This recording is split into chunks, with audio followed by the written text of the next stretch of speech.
PCOS just had a name change. I made a short form video about this about a week and a half ago, but let's talk about it. So PCOS is now PMOS. And what does this mean? If you have symptoms of insulin resistance, hirsutism, your high testosterone, estrogen, all of the hormone things, or you don't have any of that, but you know, like you have a feeling that you have it, and your doctor's like, your labs are great, you're fine. That's what changed. PCOS went from polycystic ovarian syndrome to polymetabolic endocrine ovarian syndrome. Why am I telling you this? Why should you listen to me? I'm a type 1 diabetic diagnosed with diabetes at 11 years old. Then I was diagnosed with Hashimoto's and PCOS in the same doctor's appointment in 2020.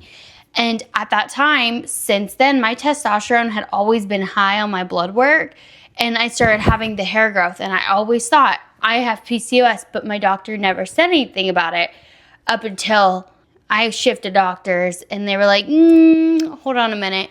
However, they were pushing birth control down my throat, and I've never touched birth control in my life. And I was like, I don't think this is right.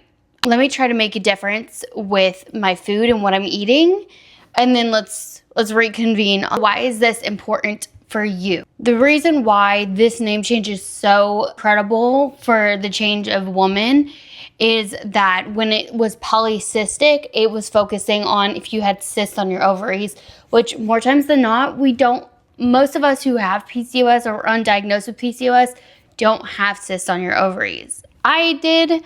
Luckily, it didn't affect me too much. However, now it focuses on the metabolic, so more of the insulin resistance and the hormone side of things, rather than just if you have cysts on your ovaries, because more times than not, some women just don't experience cysts on their ovaries. Then they're also pointing to the word syndrome, and syndrome is just essentially you're suggesting symptoms of something without an actual causation. With PMOS now, it's really essentially focusing on the metabolic side and then the hormone side. So all encompassing in how honestly this condition affects us, and how so many women are going around and feel like they might have this condition, but they don't know because they didn't have the traditional cyst on their ovaries, which if you don't, awesome. But it's a very real thing. The reason why this is so big when it comes to fat loss for women like you and I is that when it's encompassing just on polycystic, it is harder to determine why so many women are having a hard time losing fat. But now that we're transitioning to metabolic and the metabolism in your hormones, it makes so much of a difference, because most women with PMOS, PCOS, the problem with fat loss isn't about your cyst. It's really comes down to insulin resistance that most women deal with.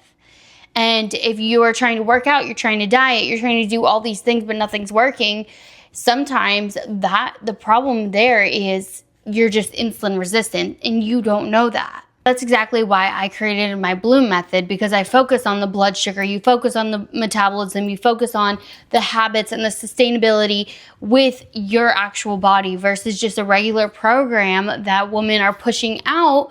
While sure, it's helping the majority of people, but a lot of people experience insulin resistance. They experience hormonal issues that not necessarily are an easy fix with just tracking calories or just eating differently or moving your body more. Sometimes it's actually moving your body less and more strategically. Sometimes it's eating more strategically. And that's why I created my Bloom in 90 program, because I was able to go from this and this in 90 days because I took count of my body, had awareness of my body, understood what was happening, how my body was responding to what I was doing, and pulling the different levers. And that's why if you're ready to have a coach, I offer a one-on-one coaching so I can guide you through the exact same thing that I deal with every day and I teach my clients every day to finally get to where you want to go in your life and stop feeling the insulin resistance and stop feeling the bloat and get out of this weight loss, fat loss plateau that you're in. With that being said, I'm going to close off this video here. The next video, I'm going to talk about the 4 different types of PMOS, and we'll dive deeper into that. If you have it, PCOS, PMOS, let me know down below what you feel about this. Do you feel like you might have this? Or what are you dealing with? Like, let's chat. Let's have a conversation. I'm an open book. And if you're interested in coaching, I have my one-on-one coaching down below. You can book a free call with me. Or I also have a quiz you could do to see what kind of PCOS you have, PMOS that you have. And yeah, feel free to message me on Instagram if you want to just chat more. And I will see you tomorrow. Bye.